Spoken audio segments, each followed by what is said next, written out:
Hello, I'm Senior Airman Shelby Thurman, 908th Airlift Wing Public Affairs. Since the COVID-19 pandemic began, the 908th Airlift Wing has been implementing safety precautions in order to ensure the health and wellness of its members. Because of the pandemic and other pressing issues, I'm meeting with the commander of the 908th Airlift Wing, Colonel Craig Drescher. So looking back on 2020 and everyone having to deal with the COVID-19 pandemic, both at the wing and in our personal lives, how do you think the wing especially had to adjust to this past year? That has been the million-dollar question, right? How do we adjust in this environment? In some ways, I could say the wing has had to adjust everything it does. Take something as predictable as a UTA, for example. For decades, we've been doing one UTA a month. But in a response to COVID, our first response was, let's not have a UTA in person. And then slowly we started to bring people back, and we've settled on something having 2 UTAs a month in an effort to not have as many people in confined spaces at one time, to reduce our footprint at any given time. That's just kind of maybe an easy example, or one that people can easily see, but I would say everything we do has been affected. Whether it be how you scan your ID for UTA, or how that we prepare to fly a mission, or how maintenance will prepare to get people on the airplane to work on the airplane. I mean, everything is different. How we funded things, how we have sent people off to training and back. Everything has been different. And the hard part has been trying to find some normalcy.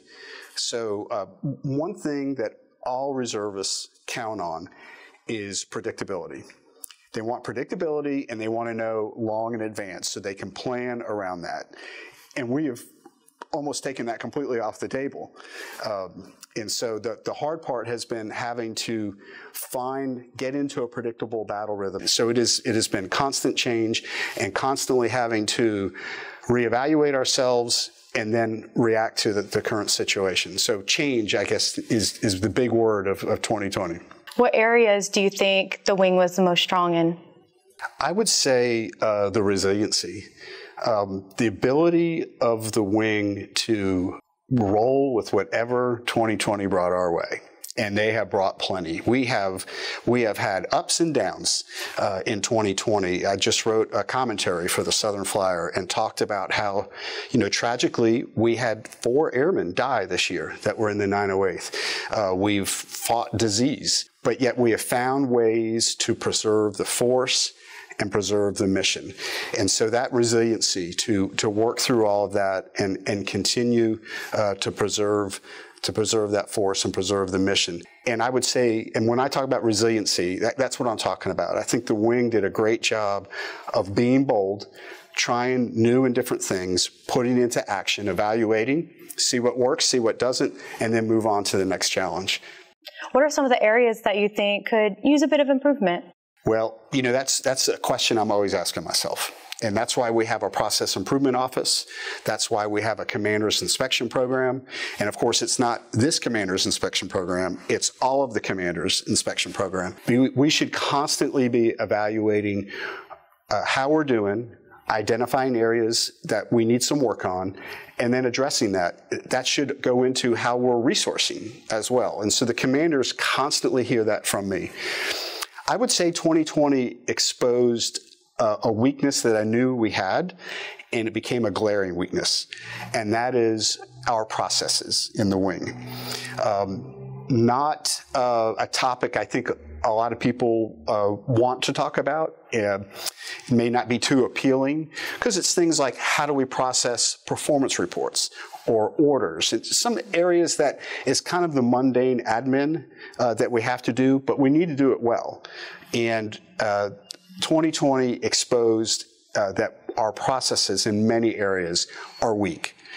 We've got a new process improvement with Mr. Carlin, and he is attending all our meetings and taking a lot of notes, and we're going to address those processes. The wing vice commander, Colonel Burrell, has been working on performance reports specifically. In July, it was very apparent that we had a whole lot of room for improvement in performance reports. And that's important, because one of our priorities is developing the airmen.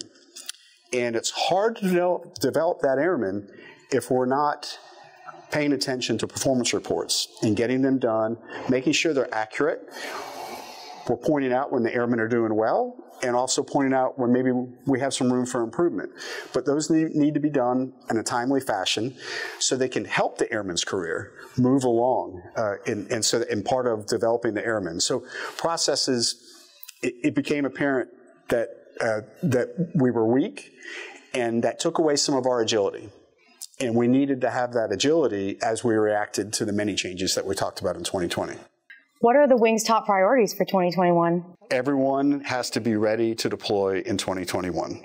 We are going to execute the largest deployment in the history of the Wing in 2021. And what that means is every airman in the 908th is going to have to be completely on board with either executing that deployment or supporting that deployment. And really, that started in the summer of 2020, because we can't get ready for 21 just overnight. We had to ramp up our production in the summer of 2020 to have a fighting chance to get our airmen ready for deployment. I can remember talking to the airmen in the summer, this summer, and saying, I can guarantee you a couple things. One is, we will deploy in 2021, and we will be ready. The Wing will make sure the airmen are ready to deploy. So that's our main emphasis in 2021, is getting those airmen out the door, getting them to their as prepared as possible, so when they arrive at their deployed location, they are ready to go and they will execute the mission safely. And at the same time, we're going to support their families at home. And then we are going to receive all the airmen back. Hopefully everyone will come back healthy and in a good state of mind, and reunite them with the families and continue to support them post-deployment, because there's a lot of things that we all need to do post-deployment. And that's going to be our 2021. It's going to be a sprint until the last people get out the door. In the middle of the summer, we're going to catch our breath for a minute, and then we're going to start receiving people back and put all our efforts into receiving everyone home, the last of which will be about a year from now. So it is going to be a busy 2021. So to just zoom out from the Wing level, what do you think the city of Montgomery and the state of Alabama need to know about the 908th Airlift Wing's mission going into 2021? Boy, I love that question, because I love talking about the 908th Airlift Wing, its mission, and the incredible patriots that carry out that mission. So first, I would like everyone to know what the 908th Airlift Wing does. As the name indicates, we're an airlift wing. So our primary mission in the wing is providing tactical airlift. I won't get into details of that, but that's, that's employing our C-130s all across the world. And that involves the efforts of everyone in the wing to support that. It's obvious that the aircrew members get on the airplanes and go fly them, but you don't go fly an airplane if maintenance hasn't fixed them. Nobody gets in an airplane or works on one if medical hasn't said they're good to go. And none of us do it for very long if the FSS and FM isn't making sure our personnel records are in place and we're getting paid, right? So it's a wing-wide effort. But that's just one of our missions. We have a wide variety of missions all across the wing. Some of them directly support that airlift wing mission, and some of them are kind of standalone. Security forces, for example, could support an airlift mission, or they could be working independently providing base security. The wing has a wide variety of missions, but that tactical airlift mission is our primary mission, which is an awesome mission.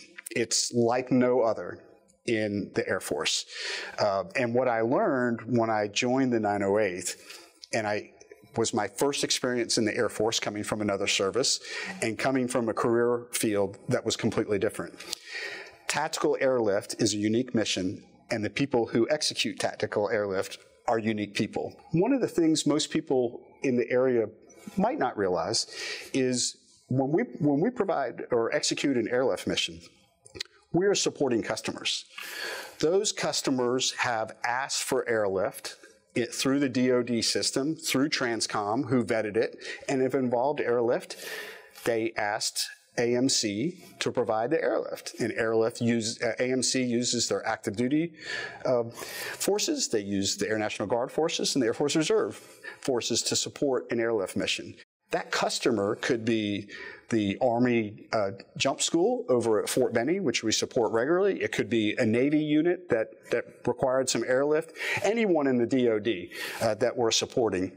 So it's not on almost every mission we do that's not a training mission here locally, we're supporting another customer. So we're very used to that. I'm going to guess that many people out in town they don't get to see that. They see us fly around and train. They know that we're a reserve unit, and many of us come in on a UTA weekend. They don't necessarily see the work, not only the airlift mission, but all the other missions do away from Maxwell when they go out and execute that mission for whatever customer needs that support, whether it be the combatant commander typically somewhere else in the world who has a requirement for us to meet, or whether it be another force that has a requirement, like I said, the jump school over at Fort Benning. So I'd like them to know that what you see here on base and in the air in central Alabama is just a tiny fraction of what we do. And the overwhelming majority of our members are part-timers. So they're working out in the community right alongside them. I hope they know that they have a coworker that's a reservist. And as that person is juggling their civilian job, their families, quite often advanced education, and their service here as a reservist. And most of us, it's much more than one weekend a month. Our reservists that they are living next door to and working next to are out here, executing their mission. And so they have a lot of priorities, a lot of competing priorities. And as you pointed out in 2020, as we all have learned how to navigate COVID in all aspects of our life, our reservists have had to do the same. So I'd like them to know that too, that we're about 1,200 people. We're largely a part-time force. So we just went over the past and the present. Let's start talking about the future. So recently, the Secretary of the Air Force announced that Maxwell Air Force Base is the preferred location for the MH-139 helicopter formal training unit. How confident are you that the 908th will receive this new mission? And what's the foreseeable timeline? I'm very confident that that's going to happen. I've been working on this project for 14 months. So while the Secretary made her decision on November 20th of this year, I first got read in on this initiative last November. And from what I know from my previous experience working force structure issues, just like this one, I can tell you that in the Air Force corporate structure, there was unanimous support behind this decision. So while some oddball thing could happen in the environmental assessment or something else, I mean, you never know what can happen, but I think the chances of that happening is very, very small. So I'm quite confident that we are going to transition into this new mission, being the MH-139 FTU. As far as timeline, we're going to have a site activation task force visit the last week of January, which will be one of the first outwardly formal steps of the process. And that's where key stakeholders from 3 MAGCOMs, because we have Air Force Reserve Command, AETC, and Global Strike Command involved in this project. And we will start to put our heads together and start to look at what do we need to do to make this happen? Like I said, I've been involved with things like this before, although quite honestly, the Air Force has never taken on a project quite like this. But my time at Little Rock, we did a never-before conversion while I was the commander out there. And then, as I said, I worked on it from the programming perspective from AFRIC. My mission for 2021 is to make sure that we stay focused on our tactical airlift mission. We are going to be an airlift wing right up to the day that we're not. And I know that sounds kind of silly, but we're going to focus on tactical airlift right up until the day that we roll up the airlift flag and we unveil a new flag. We'll probably be the 908th something, but with a new name. As an example of that, just today, I was corresponding with the NAF and AFRIC headquarters regarding a background paper that Major Brian Powell wrote about the capabilities of the C-130H. And so we're not we're not giving up on the tactical airlift mission. We are going to put all of our efforts and enthusiasm behind that mission until the day we're not. But your question was about timeline. And so in that SATAF visit, some of that information will start to crystallize. We think some movement will happen in earnest in fiscal year 23 in terms of, that's when MH-139 helicopters are scheduled to start to arrive. And they just trickle in. They don't just all show up in one day. They trickle in. So I think sometime in fiscal year 22, we will start to see a drawdown of our C-130 mission. And in fiscal year 23, we will start to see the physical presence of some helicopters on the ramp. In the meantime, there's going to be a group of people very, very soon that in the background are going to be working all these issues. So the rest of the wing will stay focused on our current mission set.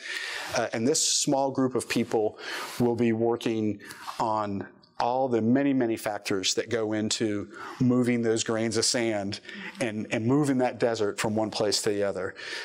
And they will be doing that in the background, not to distract us any from our mission of getting our airmen ready for deployment in 2021, and for us continuing to be that airlift wing that provides tactical airlift right up to the very last day. Do you want to go into what you're talking about, that group, that they will be handling that in the background? Sure. We call that a program integration office. And so we're going to stand up that office with the types of experiences and key specialties that previous remissions have taught us that's important to have. And they will be working everything from what facilities do you need to support the new mission? What does the manning document look like to support the new mission? It just everything. One of the reasons Maxwell was chosen for this mission is the facility changes will be small. And so sometimes, like for example at Pittsburgh, when they transitioned from a C-130 wing to a C-17 wing, there were enormous facility changes that had to be made. Ours will be relatively small, but there will be a lot of them. So that program integration office will be working, and so it'll be their job to move those grains of sand every day while the rest of us are focusing on the mission.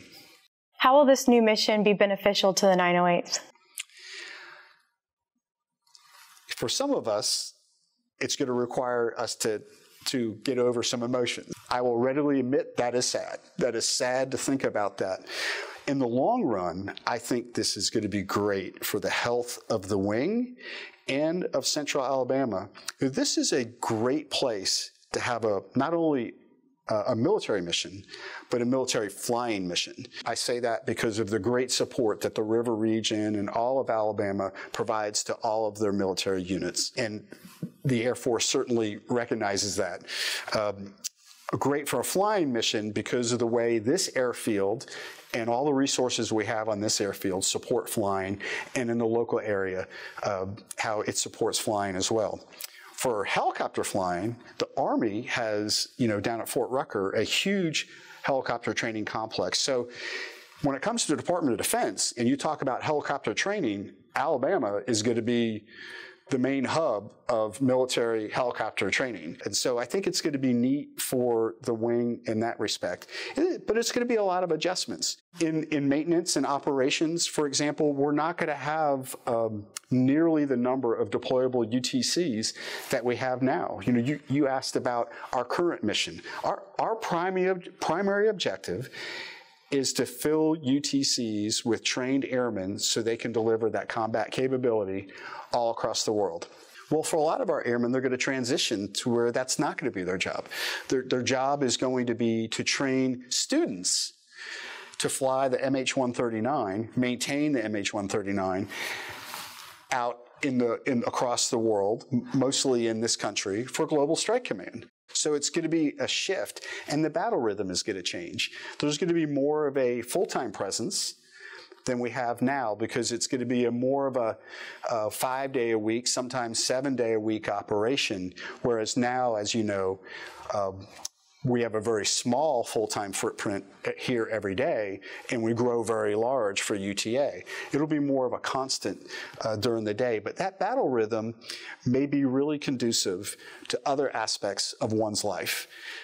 There should be a greater number of full-time employees in the new mission, because that's what the new mission drives. Instead of preparing airmen to fill a UTC to go support and combatant commander somewhere, the everyday mission is here. There's going to be a whole simulator complex, and that's going to have to be staffed by people. So there are going to be opportunities in the new mission that we just don't have now in the old mission. It's going to be a lot of transition, and with any growth and change, there's some pain along the way. But I think in the long run, we will look back 10 years from now and go, wow, the wing is in a really strong place now. So in that way, it's exciting. General Brown talks about accelerating change. I can tell you as a programmer, a lot of times we nibble around the edges of the problems. This is not nibbling around the edge. To transition from providing tactical airlift in the C-130 to providing a formal training unit and a new helicopter, brand new weapon system, that's exciting.